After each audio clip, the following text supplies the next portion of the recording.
Hi everyone, and welcome to the final episode of the Sinead Says podcast season 3. There might be a little bonus one throughout the weeks, but we're going to take a little break. So please make sure you subscribe, and if you like this season of the podcast, then make sure you give us a little review as well and subscribe and that will let you know whenever we have a new episode. And this week we have author of the book Manifest, which you have probably seen on everyone's Instagram story. It's like a little orange book. It's so noticeable, so nice. And it is by Roxie Nafousi, and she is a self-development coach. And everyone calls her the queen of manifesting. She has been known for her manifesting workshops.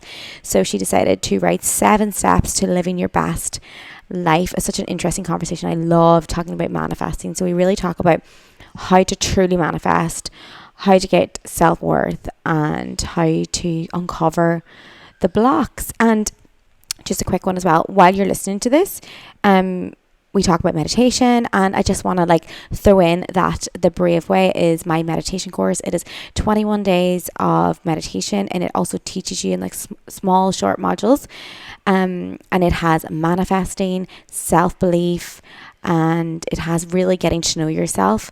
And there is so many good people that have sent me so much lovely reviews. I want to say thank you so much for your reviews. And if you're interested in this, because this is the last episode and I haven't actually plugged my own product, so if you're into this manifesting, we do all this manifesting and visualization within the Brave Way. You can find it in the link below. And before we start, we also talk about therapy, which is amazing because we are sponsored by BetterHelp, and you'll hear us talk about therapy in this podcast on how we uncovered the blocks of the limiting beliefs that held us back with manifesting. And it comes as one big whole package that you have to uncover. And if you want to start therapy, you can use my discount code, which is betterhelp.com/Sinead. That is betterhelp.com/Sinead. And let's get into it. Hi everyone. I just spoke and then I realized we forgot to record, so we're back. And I was just talking about Roxy's book called Manifest, and how I loved it because there is so little books clear and concise about manifesting.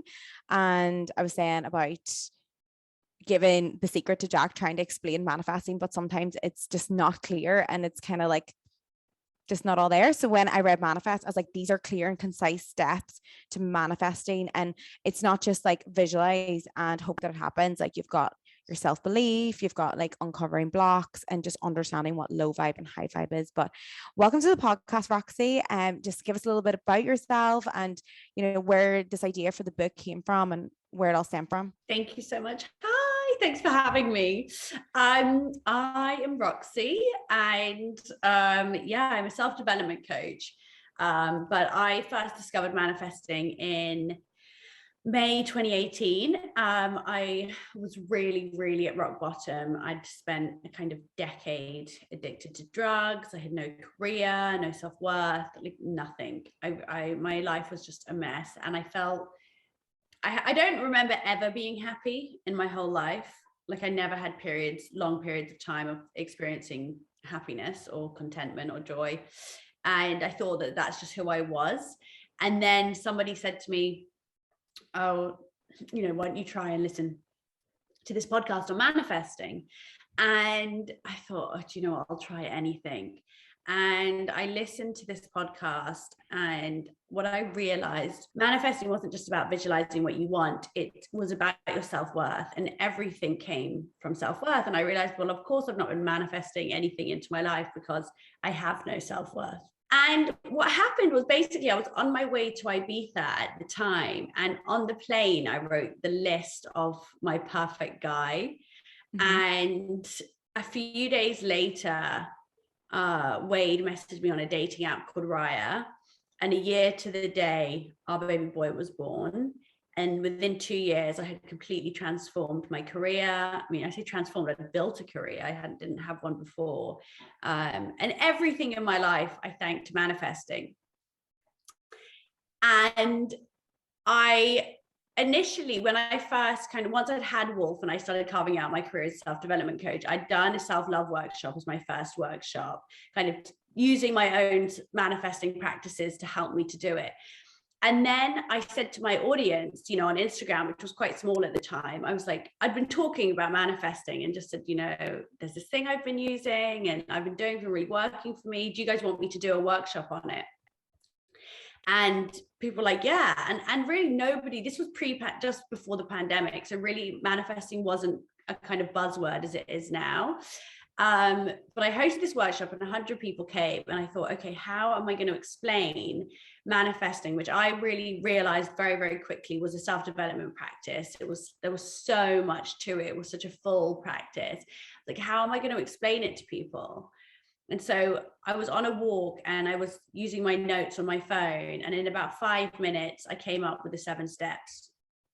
And I taught people at this workshop and people loved it. And then more than that, people really started manifesting things from it. And I was like, okay, this does work. And I realized that every time I would listen to other people talk about manifesting, everything I would hear fit in somewhere into these 7 steps. Like, it really did have everything you needed to know. And then the pandemic hit, and then I took my webinars online. I took my workshops online, and I had, I think, 150 people come in sort of Feb 2020, and then it was 700 the year after. So there was definitely like a growing interest in manifesting. And that's when I decided, you know, I really want to make this into a book, because I feel so passionately about manifesting. Like, I live and breathe this stuff, and I really just want everybody to know what it really is, and really kind of undo the misconceptions and really get people living their best lives and unlocking their potential. And so, yeah, I knew I had to write a book to be able to do that. And I manifested the book deal, and then here we are. Yeah, like, I love how clear and concise it is. And for anyone out there, like, I'm sure everyone here on this podcast probably knows about manifesting, because I have podcasts on manifesting as well. And I even had to listen back to my own manifesting podcast there, because I was like, I don't want to repeat myself. So I was like, I don't want to repeat myself. Like, let's hear other people's because when you hear other people's manifesting success stories, it can really, you know, bring it to light. And then you have to like bring it yourself. But like, for everyone listening, what's your definition of manifesting? Manifesting is the ability to use the power of your mind to change and create the reality you experience. That's sort of the definition of it. But I think that, you know, one thing that I would say is that a lot of people will say to me, especially in interviews, is how do you do manifesting, or what practices should you do, or how much time a day should you spend on it? You know, when's the best time to manifest? And I really just keep trying to explain that you don't do manifesting. It's a way of living. Like, you live and breathe it. Like, it doesn't just, you don't spend 10 minutes a day on it. Everything you do affects your manifesting power and how you attract things into your life. From the minute you wake up to the minute you go to bed. So it's not a ritual. You can have rituals that support it, but it's so much more than that. Yeah. And like, once you bring the self-awareness, like when I first got introduced into manifesting, like, I think I was quite lucky when I got introduced into manifesting, because I had nothing that clouded my judgment. I didn't read any other books. I was just went straight in with Asking It Is Given. Have you ever read that book? No, I haven't. It's very spiritual. So basically, it's like, it's all about manifesting, then listening to your emotions. So I just did everything that they said in that book, being like, okay, I'm just going to try it. Like it's my Bible. And I think if I would have read that book now, I would have been a bit more skeptical of like the some sides of it. But I'm so glad, because everything that I visualized and manifested at that point, you know, is now where I'm literally living in it. You know what I mean? So I think it's about that believing. But now when I think about it, when I first started manifesting back then, it took me a long time to get where I am now. But that's because of the development of self-belief and self-worth. So now, and I even said yesterday on my Instagram stories, I was like, I had 4 days off. I was away on holidays, and I was like, I'm so excited to get back to work. And the difference between you and me and how I feel about my work is I truly believe I deserve this, and I've worked on myself to deserve this life. And I just wanted people to know that, like, you don't have to be in a job that you hate, because you are worthy of having a job that you love as well. And I feel like from the first book, it has been maybe 5 years since I picked up a book on manifesting. So it took me that long, but only because I didn't have these steps that you were talking about in the book. So basically you're talking about manifesting, and then you're talking about self-worth and how thing is, when we talk about self-love and we talk about self-worth, what steps would you implement there for self-love and self-worth for people to truly believe that they deserve? Because even with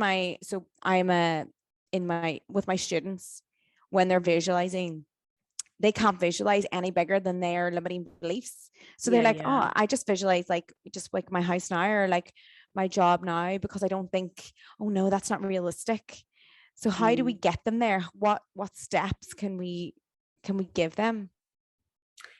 Yeah, I mean, it's really interesting, and I do say that in the book as well, and I see it all the time, that even at like the point of visualizing what you want, fear and doubt is so powerful that it stops us even dreaming of what we want. And it's so, I think in the first step, all of us should really be aware of that and aware of what's happening when we are making a vision board or visualizing the things we want, and even just posing the question to ourselves, like, is this truly what I want, or is my visualization currently being limited by my own fears and doubts? And if I was to dream without those, what would I really be seeing? And it's the same for people that say that they don't know what they want. Like, I don't know what I want. It's like, actually, you do. You just are too afraid to admit it or say it in case it doesn't happen.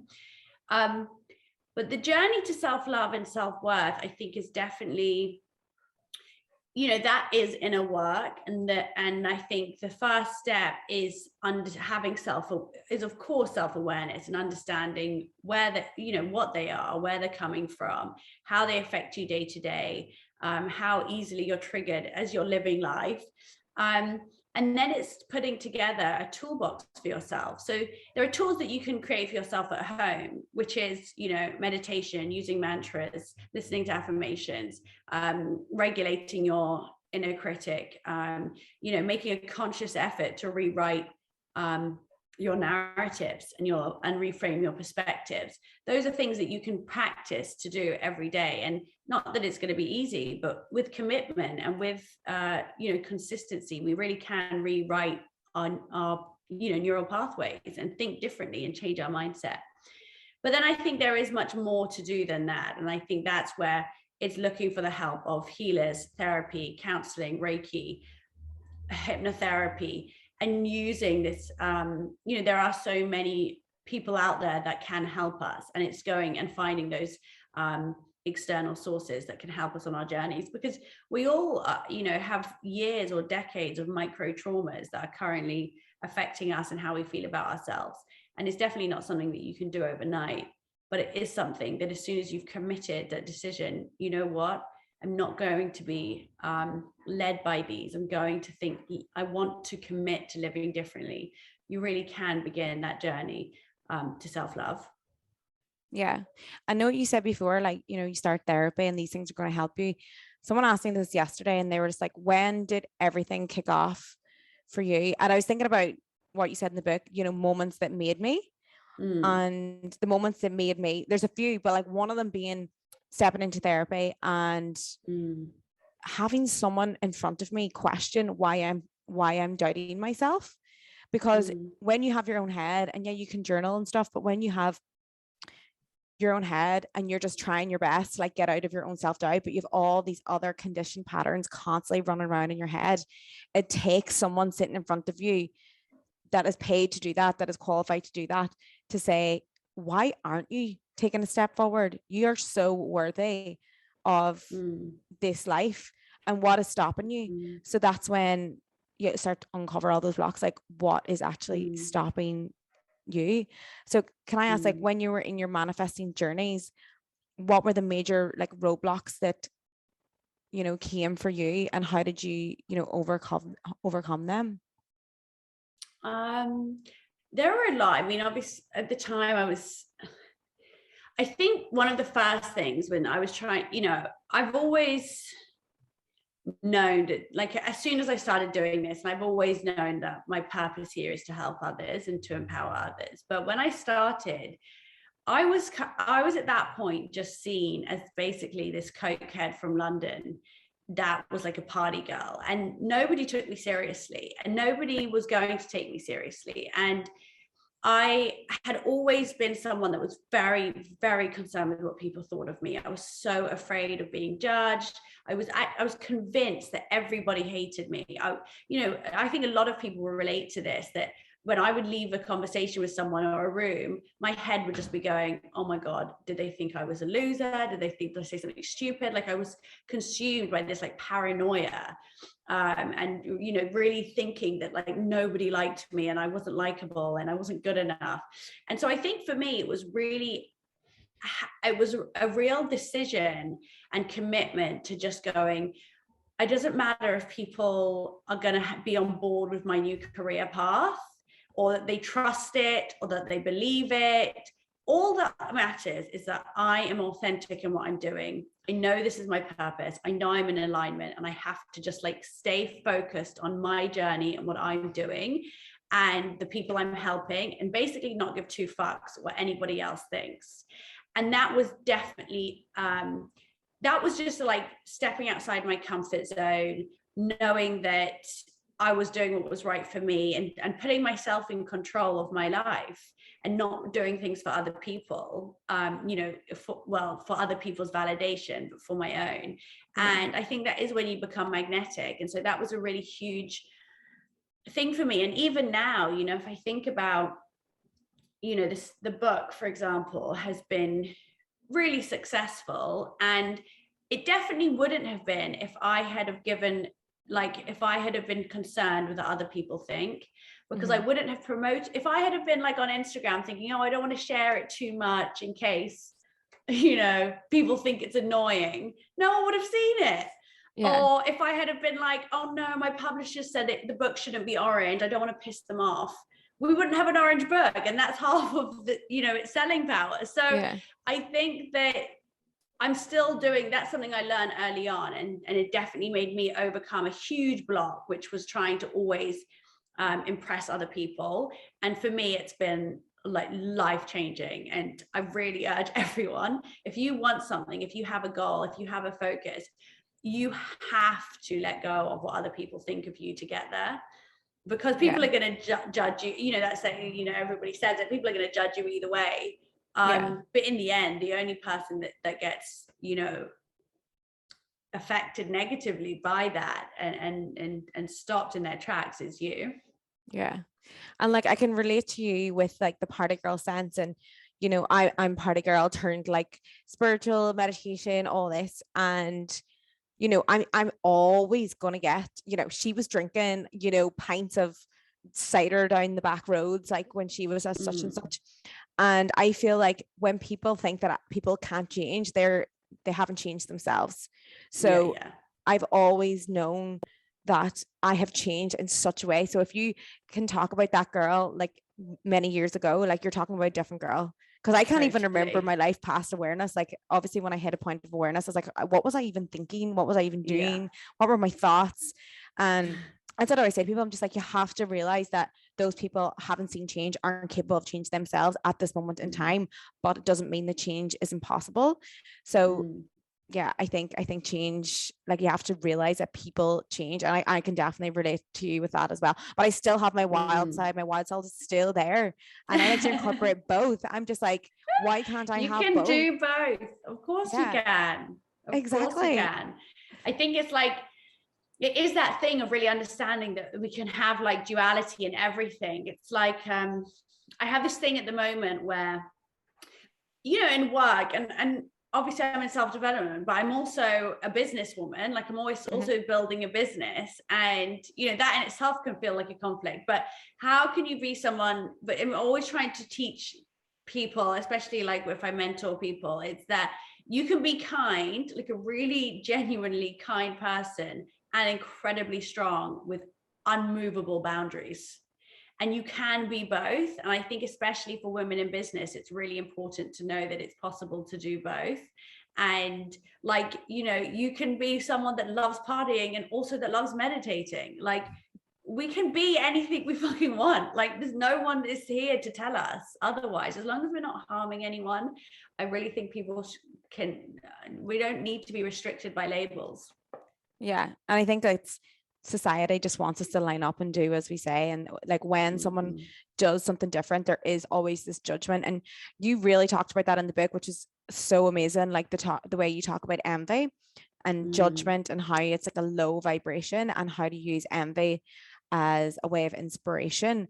And even when you think like this is something so simple when it comes to manifesting. Let's just say like I'm like, you know, on my fitness regime, right? Now here's me in my fitness regime, like trying to like be in a car deficit, like try to build a booty.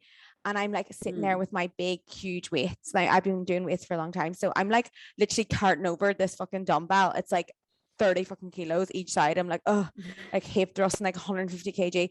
And then there's somebody beside me, right? So I've already manifested my dream body. I'm like, okay, like there it is. Like, where is it?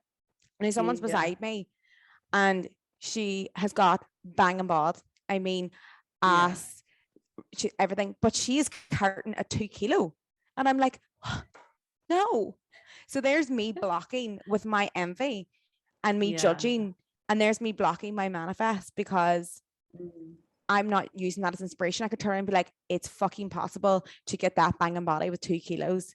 So like, you know, and it's having that self-awareness that when you begin to judge or feel envy towards someone, that you can use it as inspiration instead. And that's something that like people will never there. I'm sure you get it a lot as well with like trolls and stuff like that. And it can be used in a good way instead of thinking, oh, who does she think she is? They could turn around and be like, it's fucking possible. And that's where the magic fucking happens. So it's such a great part in the book, and I find it so valuable as well. So like tell us about how envy can hold us back from manifesting. Thank you. Do you know what? It is one of my favorite chapters in the book, I think, because I feel like it's so relevant for people today with social media, especially. But basically, envy is a really low vibe response. And what envy says is there's not enough to go around. It comes from a scarcity mindset. So if you have something, then it means less for me. So if you're trying to, have a successful business and you see your best friend have a really successful business and then you feel really envious, it's saying to the universe, I don't believe there's enough money, success, customers, clients, whatever it is to go around. And so that's what you keep attracting, that low vibe scarcity back to you. Whereas if you have an inspired response, the inspired response is, oh my God, it's possible. There's enough for everybody. It's high vibe. And then that's what you attract, high vibe abundance back to you. And so I think with envy, we have to do two things. Firstly, we have to actually recognize when we're feeling envious, because often nobody likes to admit that they're feeling jealous. It's such a kind of emotion that people are so ashamed of, or they feel so guilty about. And it is just normal. Like, we do feel it because it triggers fear in us, and we are human and we have fear. And so actually what we can do is when we feel envious, firstly, we have that awareness around it. And then look at what it's telling us that still needs to be healed. Oh, wow, maybe I don't feel like that's possible for me. Why don't I? What can I heal? And then instead choose a new, more inspired thought. So if you see someone on, a fabulous holiday, rather than thinking, oh, that bitch, can't believe she's gone away again to the Maldives, why not think, oh my God, good for her. She absolutely deserves it. I'm putting it on my vision board, and it's such a more empowering response. And I think it's just it's just good for the world. And I think the more self-love we have, the less likely we are to feel envy of others. And I think, and I also think we should start calling each other out on it. I think women, especially like WhatsApp girl groups, or being in a group dinner, and let's say someone confident walks in and the first thing is, oh my God, she's so arrogant. And it's like, we don't even know her. Like, she's not. We're just envious of her confidence. Let's own that. Let's just call it out. Like, I really don't stand for like bitching or any of that. It's just so I hate judgment of others. It's like my worst. Like, you know, if we have like pet peeves, that's mine. I'm like, I can't, like, it really upsets me. And it lowers your vibe. Like if you're in terms of meditation, like when we do judgment meditations, like I will let people sit in judgment of like, okay, let's think of a time where you judge someone else, and I let them feel what that feels like in their body. And then I turn around and be like, okay, let's now think of a time where you accepted someone for exactly who they are. That. And the difference it is in the feeling of your body. And that's why it's so important. Like I feel like there's like needs to be have you ever read The Judgmental Detox by Gabby Bernstein? No. But I love that, by the way, that you do that in your meditation. That's so cool. Yeah.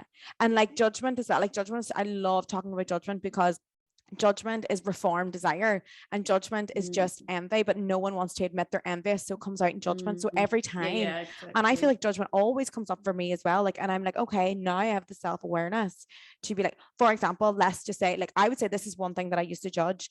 Let's just say someone is like at a beach club and they're like taking photos, like really sexy, like even when someone is taking photos in public, I used to be like, look at her. But now I'm like, I'm fucking jealous. I wish I had her confidence to not give a fuck about what anyone else thinks. And then I would change the whole vibe to like, I accept her as she is, fair fucking play to her. And like, it changes your whole body and like that opens. That's such a good example. It's so true. We do that so much. Yeah. And silly things like, you know, when someone's like talking in the, like, you know, on their phone, on the gym or in their vlog, and like people, but you have to realize that where did the judgment come from? And then you can uncover it. So my judgment would have come from, let's just say I'm with my friends and we would be out and like they would say it and I would internalize it as that isn't right. I never even thought to think about why are they annoyed at this person enjoying themselves and like probably doing their job, taking a photo. So like instead I like take it on board. And I'm like, okay, how can I use this to my advantage? And you have to like, but it's so hard. People don't want to fucking admit that their judgment is a reformed desire. And that's it. And then you just have to fucking turn it into something better and like inspiration, like someone at the gym.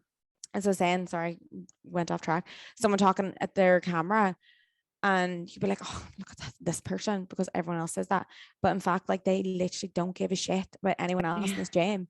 And you want that confidence and you can inspire it and you can be like, okay, it's actually possible to not give a fuck. And then that raises your vibration, because these judgments of people and everything is lowering your vibration. And then people will ask, why am I not manifesting? Why am I not doing this? But when I take them to a judgment meditation, they're like, oh, I can't deal with that. You know, that person deserved to be judged. Like she actually did something like this. And I'm like, no, because like she is who she is and you have to accept her for who she is. Absolutely. So, yeah, judgment, envy, all these low vibrations that keep us freaking. Yeah. And when you uncover them, then everything just opens up. 100%. So, it's such a great and easy tool. We can use it literally every day. Yeah. So that is the low vibrations. Like, how do we raise the vibrations? So the best way to raise your vibration is to sink into a feeling of gratitude. So my mum is really devout Muslim, and growing up, she always used to say to me, for every thanks you give, you get 1,000 in return. It's kind of how it literally translates. And I was thinking about this just recently because I was like, oh yeah, that's exactly the same as gratitude for manifesting. Gratitude is is one of the highest vibrations you can have. And gratitude is a feeling of appreciation. And often I think people get a bit confused with this because they think that, you know, if I'm trying to move forward, I don't want to be too grateful for what I have because that won't push me. So for example, I don't want to be completely happy in my house because what if that means I'm not like trying to manifest a bigger house, or I don't want to be too happy in my job because what if I never change? But the manifesting sweet spot, which is what I call it in the book, is knowing what you want whilst being entirely grateful for all that you already have. And gratitude can literally pull us out of any funk that we're in. And so when we're feeling those, like, you know, if we wake up and we're in a low vibe, we're having a bad day, we can always use gratitude to pull us out. And we can actually cultivate an attitude of gratitude. We can train our brains to be more positive. So in the journal that I created with the head plan, which actually is an amazing manifesting tool because it's all about awareness. It's got mantras like space for self-exploration, answering your negative, beliefs, everything. But in it, I put in the positivity journal, which is that every day you fill in your positivity journal. And this is, I always say, if I could get people to just do one thing, if nothing else, it would be this positivity journal. Mm-hmm. What I encourage people to do is every night before bed is to write down every good thing that happened to them from the minute they woke up to the minute they went to bed. And I mean like everything. So I had a great cup of coffee. The barista smiled at me. The sun was shining. I heard some birds. My friend called me, whatever. And as you start to do this, you realize how many like incredible moments of the day that just pass us by, that we just forget. And we can say we've had a bad day because we've had a bad hour. And by doing this exercise, we literally force our brains into noticing and paying attention to all the good that's around us. And the more we do this, the more our subconscious automatically starts to look for good things in our lives. And so we adopt this attitude of gratitude and we keep our vibration high. And it really is such a life-changing and simple exercise. Gratitude is everything. And not only from a well-being point of view, but even from a scientific point of view, it's been, proven to change the way our cells behave. It's got such a huge impact on our immune system, on everything. So yeah, gratitude is why it's a whole chapter in itself. It is integral for manifesting and for keeping your vibe high. Yeah, and it takes you away, like in meditation, you talked about this, like we call it in like meditation, we call it the I'll be happy when syndrome. So like we would say like meditation and gratitude takes you away from I'll be happy when, and like you can actually just close your eyes and feel the gratitude and feel everything, and it takes you away from that I'll be happy when. And I always talk about the first time that I ever had my first ever epiphany of like I was obviously doing like basically I was doing positivity journal, but in terms of like reading books and doing it that way. So I was basically just doing that, like finding the good in every single day. And there's just one point and I was just like living so like I was living in a hut. I didn't have much money, and you know what, the only money that I was talking about books on my Instagram through affiliate links, like when I didn't have much followers, but I was making like enough money through these affiliate links, like very bare minimum. And I was like, oh my God, all I need is this. And I was like in this pure bliss of like needing absolutely nothing. And that is the day that I attracted everything. It was like everything just started falling on my fucking lap. I was like, oh, so the person that needs nothing attracts everything. So that's I love that. Yeah. And like, isn't it so true though? Like when you get to this point where you feel like you need nothing, and there is a sweet spot where you're like, this is amazing, but I have my self-development, I have like my mind enlightening, etc. And then you're just happy, and the next thing everything just flows to you. And it's weird. It's even in the Bible. Like there's a saying in the Bible about it, like he will give you what you're grateful for, even if you're not grateful, he will take. So it's just like it's not even that. It's exactly. Like sometimes it's like just try it. I'm just like to people, just give it a go and see how you feel after a few weeks. See what happens. See all these things like coming to you. Exactly. But then also there's like, did you ever have that point where you're like, you attract everything when you need nothing? Yeah, always. yeah, always. And even now, like I feel like I've manifested so much, and I'm not currently like looking. I don't really have much left. That I'm not looking forward in that. I'm definitely in a state of just like really content where I am and with what I have, and and abundance keeps coming in, I think, as a result of that. Yeah, like even this morning I like wrote in my journal, I was just like, I'm at that point again. I'm just sitting on my rooftop, like meditating, chilling, like I have like, and I'm just like, oh no, this is when shit's gonna start attracting to me again. I'm like, yeah, let's go. Because I was like, I'm at that point now. I'm just like, zzz. So yeah. I love that. I know, like it's crazy. But yeah, so the next thing I wanted to talk about was like you actually talked about meditation in your book and how it has been a big massive tool for you. And you know, as a meditation teacher and like someone who studies it forever, you know, how do you implement it into your life, and how is that added to your manifesting journey? So I think meditation is obviously, I don't know, it's hard to even, I don't even remember when I started meditating. Actually, no, I do. I started meditating to this, do you know that track by Mr. Bergs? No, by Bergs. It's like MT Wolf. That's the only, when it on Spotify, that's what it comes up with. And it's this 5-6 minute track, and he's speaking in it, and there was something about it, and I knew that that was like the time of it, so I would just sit and listen to it, and it was just, oh, it's just so amazing. And that's how I started, just before, when I had just met Wade, actually, so I remember us doing it together. And then when I was pregnant and I was in a really dark period of my life, I would often like get into a meditative state and visualize like what I wanted my life to be like on the other side. And so for me, meditation started as really like an opportunity for visualization. And that's how I kind of like found my love for it initially.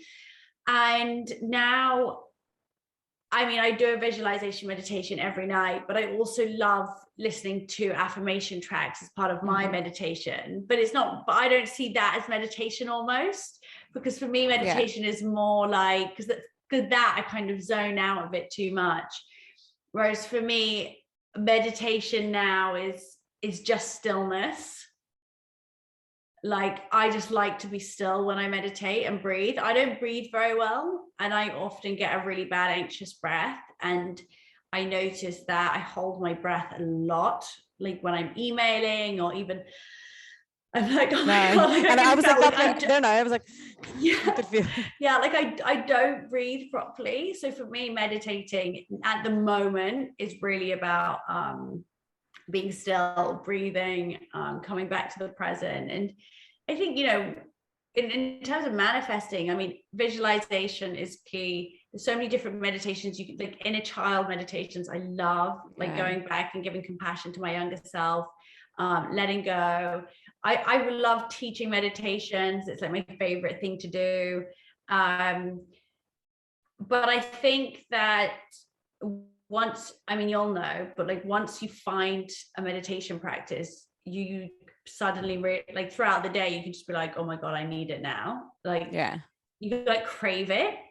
You crave the stillness. I think, especially if you're, you know, with work responsibilities, it's like, oh my God, I just need to fucking breathe. And my head beats like, it's so funny because if I haven't meditated, I'm like, oh, I am all over the place. I just feel like my brain is like in every corner and direction of the world. I'm just like, what is going on?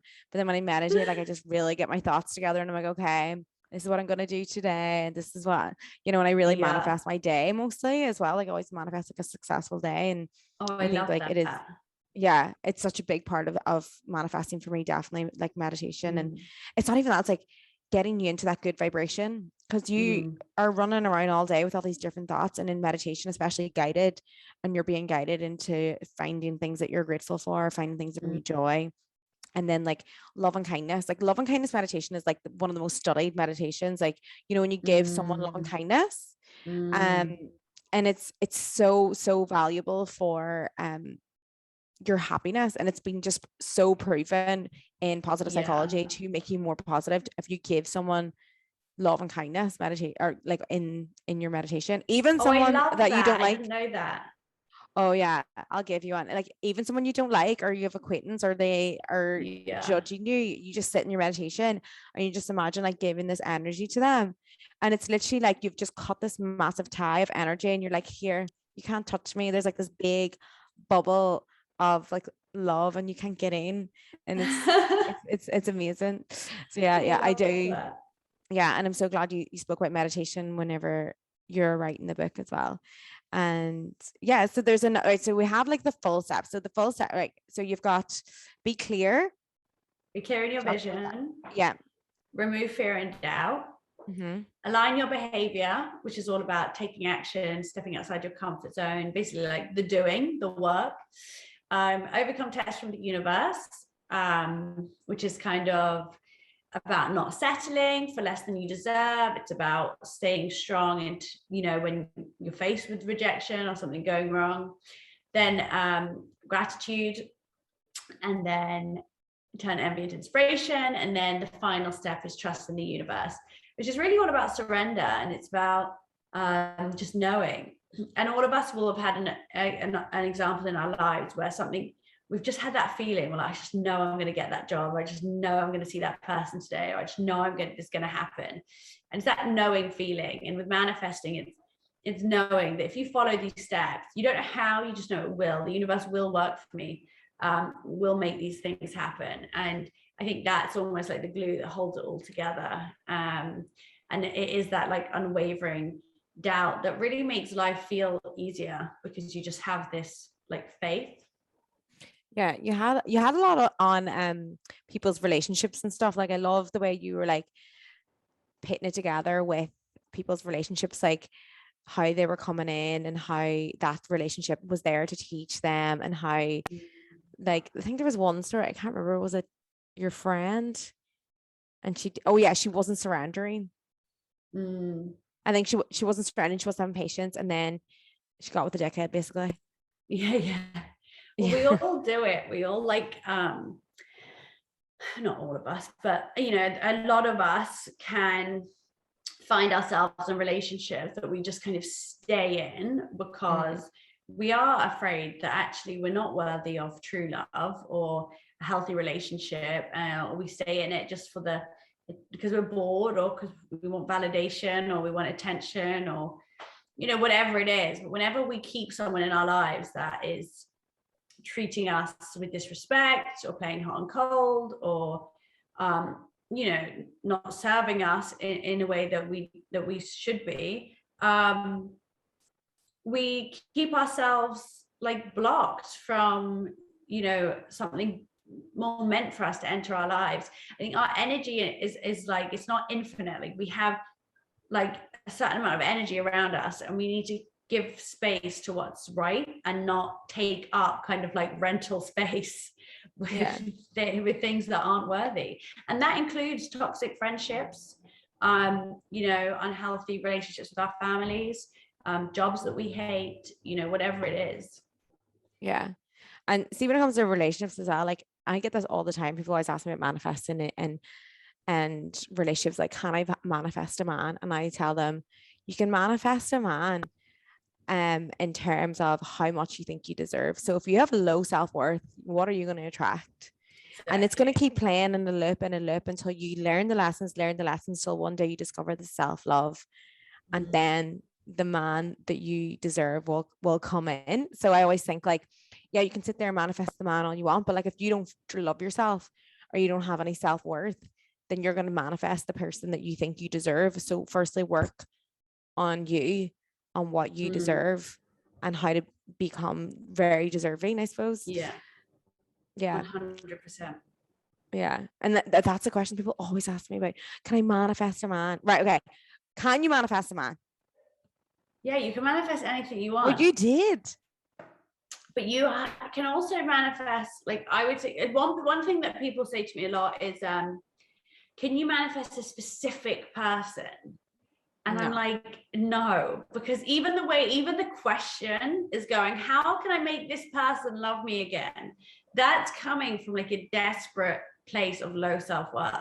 The question is, how can I manifest unconditional love, a healthy, romantic, passionate, unconditional love into my life, you know, relationship into my life? And so that's the question. So it's not a specific person, it's a feeling and a representation of the kind of relationship that you want, and that you can absolutely manifest. But of course it all comes to how worthy you believe you are of having it. And if you settle for less, then you're going to block it.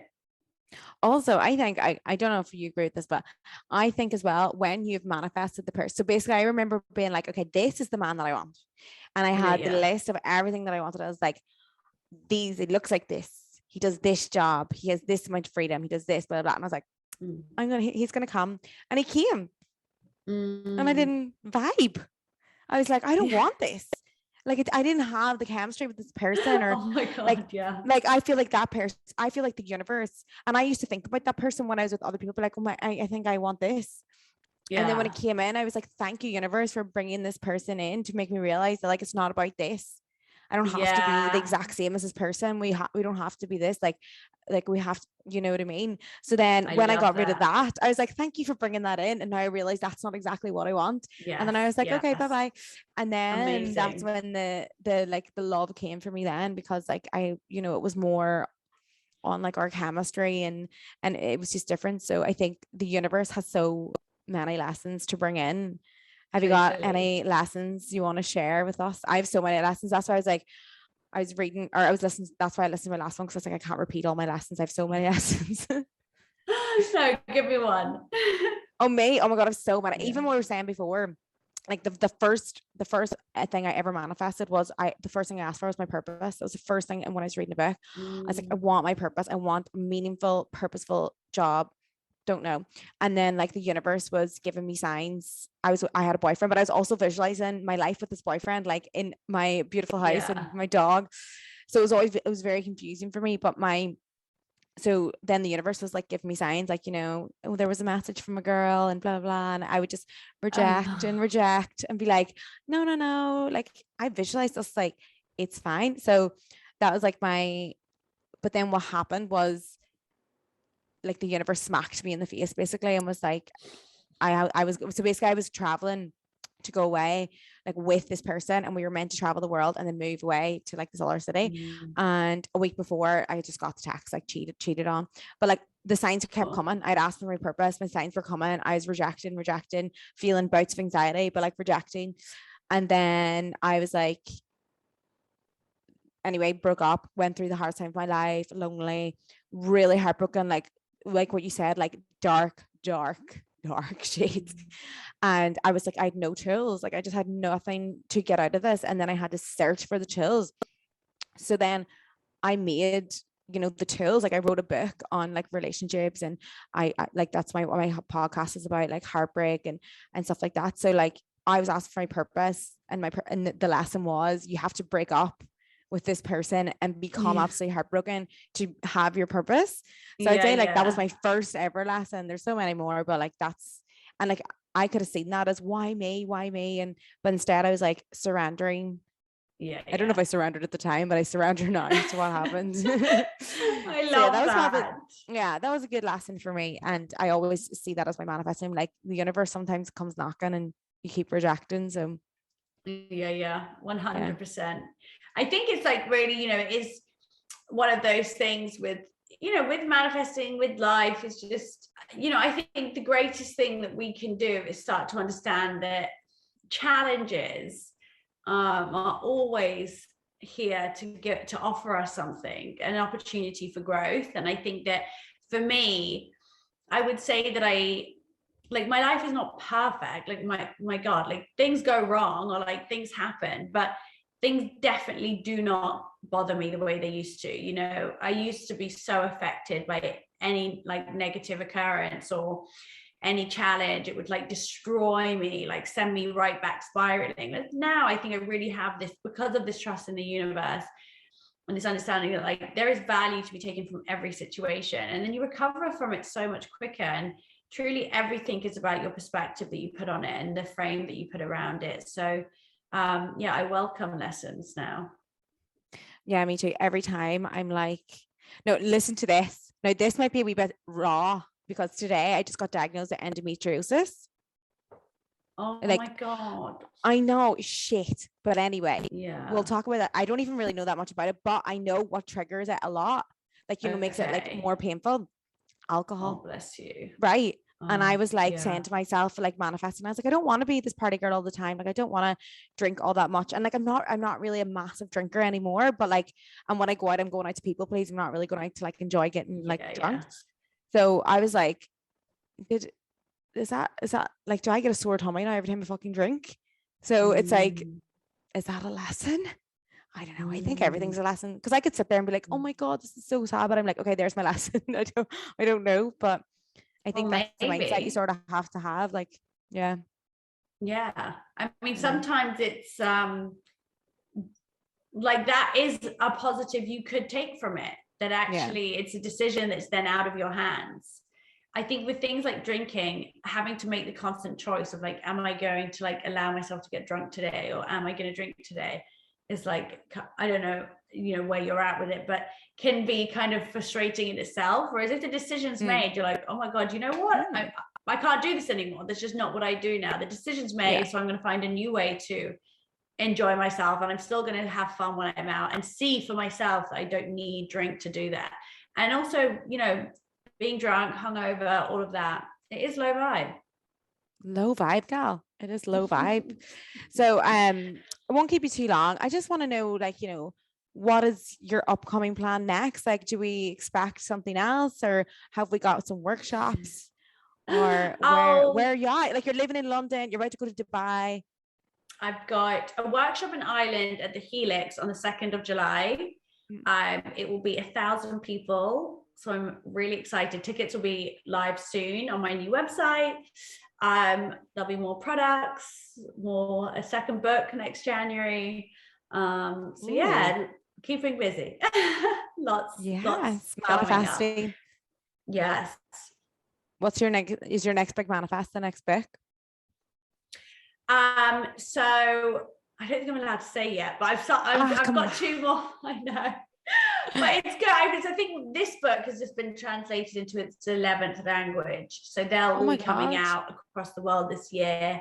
It'll be in America, Japan. I thought was quite cool. Japanese. I can't wait to see it in Japanese. So it's fun. So I think this year's we're going to just concentrate on the book this year, workshops, more products. I just released my mantra cards, which I love, with the headband. I just seen them. They're so cute. They're so aesthetic as well. Like they match my house. Oh, good. Well, I wanted to make self-development cool, like an aesthetic. I don't think there are many brands out there that I couldn't find any like self-development brands that weren't very like mystical. That were more like in line with how I like minimal. So yeah, I have an amazing designer. You do give me minimal vibes. Yeah, I'm very obsessed. Like your Insta is so like aesthetically pleasing. Oh, thank you so much. And everything does align, so that's amazing. And then you said you pushed for the orange in the book. I pushed big time. Yeah, they were like, no. I was like, it has to be orange. I was like, then when it's in someone's handbag, people will be like, what's that? Or people will like recognize it instantly. And I wanted it to be like a coffee table piece. So amazing. A really cheap one, because coffee table books are so expensive. I know. So this is like a really cheap coffee table book. Yeah. No, I love it. And just to tell everyone where they can find you, and obviously you can get your book on like Amazon, or we can put it in the link below. Oh, thank you. Just on my Instagram, Roxie Nafousi. I'm really active on there. I try and read most of my DMs and, keep up with everyone. And I'm starting to do this like free meditation and manifesting meditation once a month. So amazing. All of the details will be on my Instagram and everything. Oh, amazing. So thank you so much for coming up. You're the last of the season. Thank you so much. I know. Phil, thank you so much. Thank you for having me.